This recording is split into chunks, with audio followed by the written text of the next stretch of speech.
সুপ্রিয় দর্শক শ্রোতা মণ্ডলী, আপনারা এই মুহূর্তে আমাকে যে যেখান থেকে দেখছেন বা পরবর্তী যে যেখান থেকে দেখবেন এবং শুনবেন, আপনাদের সকলকে জানাই আমি আমার প্রাণঢালা অভিনন্দন এবং শুভেচ্ছা।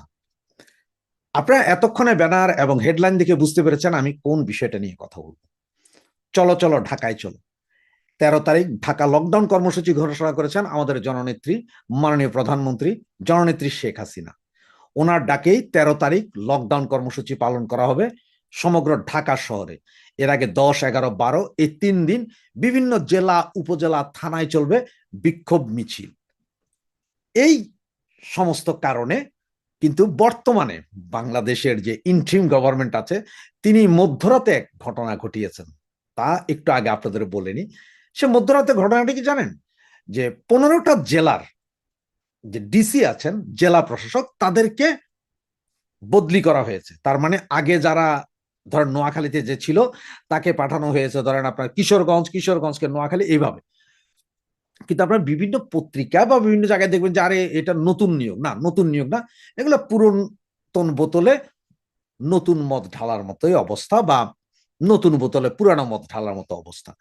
আর এই সমস্ত ডিসি কারা জানেন? যারা 2001 থেকে 2007 পর্যন্ত যারা নিয়োগ পেয়েছিলেন, বা গত 15 বছরে বিসিএস দিয়ে যেসব নিয়োগ পেয়েছিলেন, তাদের মধ্যে যারা চরম জামাতপন্থী, চরম বিএনপি পন্থী, তাদেরকে আনা হয়েছে এই 15টা জায়গায়। এবং এই 15টা জেলা কোন জায়গায় জানেন? সব ঢাকা শহরের আশপাশে। তাহলে ঢাকা শহর থেকে জাস্ট ঢাকা শহরের ভেতরে ঢুকার জন্য 2 থেকে 3 ঘন্টা সময় পেলে যেখানে ঢাকা শহরে লোক ঢুকে যেতে পারবে, সেই সব জেলাগুলোতে ওনারা এই নতুন করে জেলা প্রশাসক বিভিন্ন জেলা থেকে এনে এইসব জায়গায় বসিয়েছেন। টোটালি জামাত এবং বিএনপি পন্থী এদেরকেই বসিয়েছেন। কারণ এরা বসলে এরা পুলিশকে ঠিকভাবে কাজে লাগাইতে পারবে, যাতে পাবলিক কোনো অবস্থাতেই ইয়েতে না যাইতে পারে, ঢাকার দিকে না যাইতে পারে, এটা দেখাশোনা করার জন্য। এবং আপনারা জানেন যে ঢাকা শহরের 50টা থানায় পুলিশকে রেড অ্যালার্ট জারি করেছে।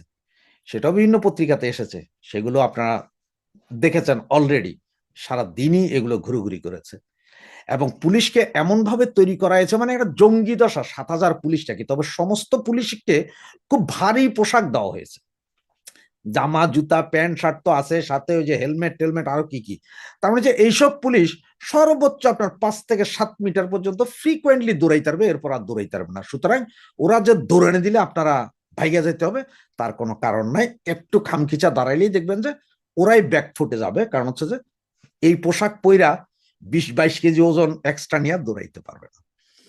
এখন আসে আমাদের সেই ঢাকা লকডাউন কর্মসূচিটা। এই ঢাকা লকডাউন কর্মসূচির জন্য যা হবে, সেটাতে কোন থানায় কোন পুলিশ, কোথায় কোন পুলিশ, এগুলো সব কিন্তু আপনারা ফেসবুকের মাধ্যমে পেয়ে যাবেন। কোথায় কতজন আছে একদম সব ক্লিয়ার। এগুলো ফেসবুক অলরেডি সবাই পোস্ট করেছে, আমি নিজেও ব্যক্তিগতভাবে পোস্ট করছি, আপনারা দেখে নিতে পারেন। তো ঢাকা কর্মসূচি, আমাদের যে কর্মসূচি, সেটা হচ্ছে যে মূলত শান্তিপূর্ণ কর্মসূচি। দেন আমরা একদম শান্তিপূর্ণ কর্মসূচি করব, আমাদের এখানে কোনো ভেজাল নাই। কিন্তু যদি কেউ আমাদের ভেজাল করতে আসে, মব করতে আসে, তাহলে কিন্তু বাবারা চুপ থাকা যাবে না। ঠিক সেম ভাবে আমি পুলিশ প্রশাসনকে বলবো, দেখেন আপনারা আইন মেনে চলেন। আমরা ঝামেলা করতে যাচ্ছি না, আপনারাও ঝামেলা করেন না। তবে আপনারাও যদি ঝামেলা করতে যান, সেই ক্ষেত্রে কিন্তু আমরা আমাদের খেলা দেখাইতে এক বিন্দু দেরি করব না। আর আমার ভাই, বন্ধু, বোন যারা আছেন, যারা ঢাকা শহরে যেতে চান 13 তারিখ উপলক্ষে, তাদের জন্য আমার একটাই পরামর্শ, যে যান, কোনো সমস্যা নাই, আপনারা যান। তবে আপনাদের ফোন, যে ফোন, এটা বাটন ফোন ব্যবহার করেন। আপনার অ্যান্ড্রয়েড ফোন নয়, বাটন ফোন ব্যবহার করেন, যেখানে আপনার ফেসবুক নাই, কিচ্ছু নাই, ব্যবহার করেন। ঢাকা শহরে আত্মীয় স্বজন আছে, ফেসবুক ওখানে যেয়ে খুলতে পারবেন, ওখানে আত্মীয় স্বজন থেকে ওদের ইয়ে থেকে খুলতে পারবেন, যান। তবে হোটেলে থাকার ক্ষেত্রে, আবাসিক হোটেলগুলো থাকার ক্ষেত্রে একটু কেয়ারফুল। কারণ হচ্ছে আবাসিক হোটেলগুলোতেই সবচেয়ে বেশি নজর দিবে, আগামী কাল থেকে পুলিশ সবচেয়ে বেশি নজর দিবে আবাসিক হোটেলে। কারণ দেখেন, ইন্টিম সরকারের একটা প্রবলেম হয়ে দাঁড়িয়েছে। যদি আওয়ামী লীগকে চরম বাধা দেয়, সেটা ইন্টারন্যাশনাল এটা নিউজ হয়ে যাবে, যে হ্যাঁ, এরা শান্তিপূর্ণ মিছিল মিটিং করতে দিচ্ছে, এটা ইন্টারন্যাশনাল নিউজ। ইন্টারন্যাশনালি তখন আরো বেশি চাপ প্রয়োগ করবে এই সরকারকে, যে আওয়ামী লীগকে রাজনীতি করতে দিতে বাধ্য। আবার না দিলেও তাদের দুর্বলতা প্রকাশ পাবে, কারণ তারা যেই জোর নিয়ে ক্ষমতায় সেই দুর্বলতা, সুতরাং উভয় দিকেই তাদের বিপদ। সুতরাং আমরা টেকনিক্যালি, হাইলি টেকনিক্যালি আমাদের চলতে হবে। আপনি একটা জিনিস, আপনারা যারা ধরেন এই 2001, 2006 বা 91, 96 বা 90-এর গণ আন্দোলন দেখেছিলেন, তারা সবাই জানেন যে এইসব বড় বড় এই অবরোধ সমাবেশে কিভাবে কি টেকনিক ইউজ করে। আর যারা জানেন না, যারা এগুলো দেখেননি, আমাদের ছোট ভাইয়েরা, জেনজি প্রজন্ম যারা, তারা 2024-এর আগস্ট, জুলাই আগস্টের কাহিনী দেখেছেন। ওই সময় পুলিশ এবং বাকি 50% আমরা ছিলাম একদিকে, আর এই জেনজি প্রজন্ম বা আপনার জঙ্গিরা ছিল অন্যদিকে। সুতরাং এবার ঠিক তার বিপরীত, এবার আমরা তাদের পজিশনে, তারা আমাদের পজিশনে।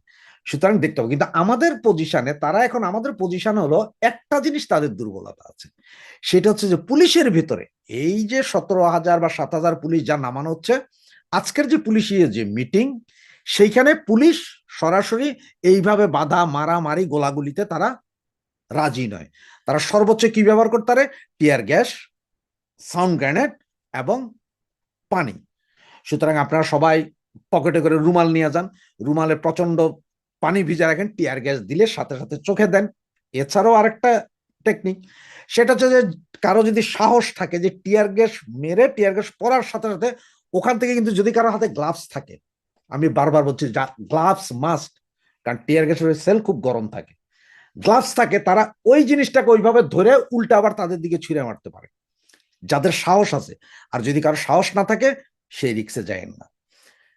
আর এছাড়া আপনারা আপনাদের পূর্ণ প্রস্তুতি নেবেন, টুকটাক প্রস্তুতি নেবেন, কে কিভাবে যাবেন প্রস্তুতি নেন, তবে কে কিভাবে যাচ্ছেন যে গ্রুপ করে একেবারে হই হই রই রই করে বান্ধবীদেরকে বলে এটা যায়েন না, এটাতে বিপদ আছে। ঢাকা শহরে ঢুকতে হবে ভোর 5টার থেকে 7টার ভেতরে। একটা কথা বলি, সারা রাত কিন্তু চেকিং চলবে। আবার ভোরের দিকে ফজরের নামাজের পরপর একটু লিবারেল হয়ে যাবে, আপনাদের বারবার বলি একটু লিবারেল হবে ফজরের নামাজের পরপর।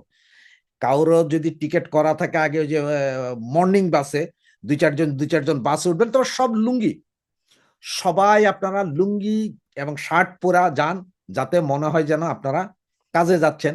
কোনো এসি বাস না, নর্মাল লোকাল বাস, একদম লোকাল বাস, যেটাতে গরমে ঘামায় যায়, এরকম বাসে একটা গামছা, একটা লুঙ্গি নিয়ে যান। ঠিক জায়গা মতন যায়, লুঙ্গি ব্যাগে আপনার পরে ফেলবেন কি প্যান্ট। এবং কেউ কেউ যদি পারেন, কিছু স্কুল কলেজের বেইস জোগাড় করে নেন, যেগুলো ঢাকায় নীলক্ষেতে আছে, এগুলো জোগাড় করে নেন, এগুলো সব পরে যাবেন টোটাল স্টোন, মানে ওরা যা করছে ঠিক তার র্যাপিড এখন আপনাদের করতে হবে। এবং আমরা বারবার বলছি যে আমাদের এই লকডাউন কর্মসূচি শান্তিপূর্ণ, তবে হ্যাঁ, কেউ বাধা দিতে আসলে তাকে আমরা ছাড়বো না। এবং একটা জিনিস মনে রাখতে হবে, 13 তারিখের লকডাউন আমাদের জন্য এসিড টেস্ট বা সেমিফাইনাল খেলা। এই খেলায় যদি আমরা উতরে উঠি, এরপরে তাদের খবর আছে খুব সহসা। এবং আমাদের পেছনে 13 তারিখ কি হবে, সারা বাংলাদেশ নয়, সারা পৃথিবীর মানুষ তাকিয়ে আছে, সারা ওয়ার্ল্ড মিডিয়া তাকিয়ে আছে। সব ওই দিন 13 তারিখ ঢাকা সিটির চতুর্দিকে থাকবে মিডিয়াগুলো। সুতরাং ওরা চাইলেও আপনার আগের মতো মপ করতে পারবে না। এবং এখানে ঢাকা শহরের ওই ইশরাক, উনি নাকি বলেছেন উনি বাধা দিবে। আবার এদিকে যে আরেকটা আছে না খবিশ, ওই যে শিলং সালাউদ্দিন, সে বলেছে আওয়ামী লীগ তোমরা তো পালিয়ে গিয়েছ, তোমরা সাহস থাকলে এখানে আসো। তো ওই শিলং সালাউদ্দিনকে বলি, শিলং সালাউদ্দিন, আপনি তো 10 বছর পালিয়েছিলেন, ইন্ডিয়ার শিলংয়ে গিয়ে কি করেছিলেন সেটা কি মনে নেই আপনার? আপনার এত সাহস এখন, আপনি এখন তখন পালিয়েছিলেন কেন? আপনি থাকতে পারেন নাই? কারণ হচ্ছে রুহুল কবির রিজভী যেমন গুলি খেয়ে ওই যে পুরুষত্বের দানা হারিয়ে ফেলেছিলেন, আপনি এরকম হারাইতেন দুই একটা, আপনার দুইটা আছে, একটা হারাইতেন, তখন আপনি ভয় পেয়ে পালাইলেন, আবার এখন লম্বা লম্বা কথা বলেন। আমরা গত 1.5 বছরে যত মিছিল মিটিং করেছি, আপনারা তার 17 বছরে এরকম 17টাও করতে পারেননি। শিলং সালাউদ্দিন ভাই, আপনি আমার চিটং এর মানুষ, তো একটু ভালো হয়ে যান, নিজের কথা চিন্তা করেন। আর আমার ভাই বোন, আপনাদের বলি একটা কথা, যে আমাদের চট্টগ্রামে একজন জনপ্রিয় মেয়র ছিলেন, নাম ছিলেন AVM মহিউদ্দিন চৌধুরী। তো ওনার সামনে একদিন যখন আমরা সবাই বসছি, তখন ছেলেপেলেরা মিছিল করতেছে, মহিউদ্দিন ভাই এগিয়ে চলো, আমরা আছি তোমার পিছে। তখন মহিউদ্দিন চৌধুরী ওইটা চিটাঙ্গার ভাষায় গালি দিয়ে সুদানির ফুয়া, কি আর মহিউদ্দিন ভাই গিয়ে চলো আমরা আছি তোমার পিছে, সুদানির ফকল তোরা সামনে থাকবি আই আনা তাইকুম পিছে। তার মানে উনি গালি দিয়া বললেন যে পাঁচ তোমরা আমার পিছে কেন, তোমরা আমার সামনে থাকো, আমি তোমাদের পিছে থাকবো, নেতা না আমি, কিসের আমি আগাই যাব আর তোমরা পিছে থাকবো, মানে তোমরা আগাই যাও আমি পিছে থাকি। পরে পোলাবেন কাছে তাহলে মহিউদ্দিন ভাই মিছিলের লোক যে মহিউদ্দিন ভাই এগিয়ে চলো আমরা আছি তোমার সাথে, কোথায় সাথে কেন, সাথে কি ক্যাটা ফুটছে আমার, উনি চিটাঙ্গের ভাষায় বলছেন সাথে কি ক্যাডা ফুটতে না আলাপ আলাপ। এই ছিলেন মহিউদ্দিন চৌধুরী, খুবই অমায়িক একজন লোক ছিলেন, আবার মেজাজ গরমে তেমন ছিলেন, কিন্তু একজন নেতা ছিলেন, ডাক দিলে লাখো লোক পাওয়া যেত। তার মতন নেতাই এখন আমাদের দরকার, এবং আপনাদের মধ্য থেকে ওনার মতন নেতাই বেরিয়ে আসবে। সুতরাং আপনার ঢাকা, চিটাং, রাজশাহী, খুলনা, বরিশাল, ফরিদপুর, যশোর, যে যেখানে আছেন আপনারা আস্তে আস্তে সামনে আগিয়ে আসেন, আগান, আস্তে আস্তে সামনে আগান, র্যাপিড না যে কালকে ঢাকা শহর, না না না, আস্তে আস্তে আগান, এবং যে যেভাবে পারেন ঢুকতে থাকেন ঢাকা শহরে। এবং একটা কথা মনে রাখবেন যে হোটেল গুলো থেকে একটু থাকবেন আপনারা, বিরত থাকবেন, যে হোটেলগুলো থেকে, ঢাকা সিটির ভিতরে হোটেলগুলো থেকে একটু নিরাপদে থাকবেন, একটু বাহিরে থাকেন, যেখান থেকে হয়তো আধা ঘন্টা বা 40 মিনিট হাঁটলেই আপনার ঢাকা সিটিতে পৌঁছা যায়, এরকম অনেক জায়গা আছে। ঢাকার আশপাশের জেলাগুলোতে অনেক জায়গা আছে, 30 থেকে 40 মিনিট হাঁটলেই চলে যাওয়া যায়, অথবা কোনো বাসে উঠলে বাসেও চলে যাওয়া যায়। এইসব জায়গায় আপনারা আস্তে আস্তে ঢুকে পড়েন, লুঙ্গি, গেঞ্জি, জিন্স প্যান্ট, পকেটের ভিতরে একটু মোটা জাতের বেল্ট, যাতে বেল্টের আগাটাকে আপনার হাতে রাখা যায়, এবং গোড়া যেখানে আপনার লাগানো যে বাকেল আছে সেটা যাতে ওপেন থাকে, তার মানে মপ আসলে ওইটা দিয়েই মাই। 13 তারিখ দাঁড়াইয়েন না কোথাও। পুলিশ প্রশাসন ভাই, আবারও বলছি আপনাদের কাছে বিনীত অনুরোধ, আমাদের এই লকডাউন কর্মসূচিকে বাধা দিয়েন না, আপনারা সহযোগিতা করেন, আমাদের এই লকডাউন কর্মসূচি ভাঙচুরের জন্য না। যদি এখানে বাধা দেন তাহলে আমরাও আর তাকাবো না, যে কোনো সময় যে কোনো কিছু ঘটে যেতে পারে। ধন্যবাদ। জয় বাংলা, জয় বঙ্গবন্ধু।